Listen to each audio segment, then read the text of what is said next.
I think celebrity influencers putting pressure on the system is one of the most powerful levers we have. In many ways, uh, Selena and others are the ones um, who will get the direct attention of Mark and Cheryl and others like that because they're the ones who are bringing in the revenue.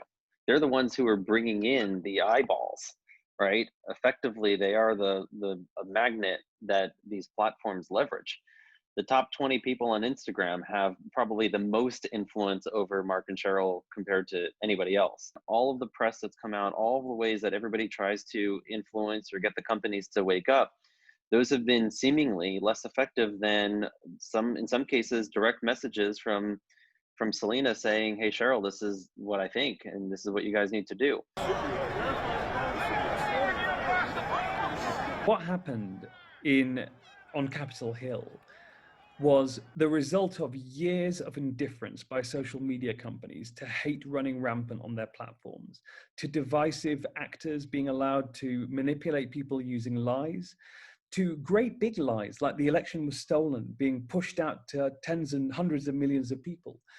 But not just that, also the operational planning was happening in spaces that Selena, for example, was identifying to Sheryl Sandberg in advance, saying, we need to do something about white supremacist extremism online and their ability to just form a group on Facebook and happily talk away to each other, plan what they're going to do next. As we saw with the climate change lobby, through celebrities taking a really, really powerful voice, adding their voices to it.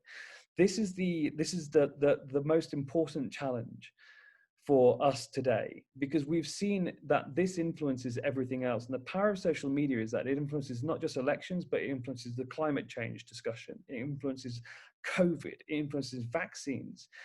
And to get involved in that, I think is incredibly forward thinking of Selena. And we simply wouldn't have the impact without her.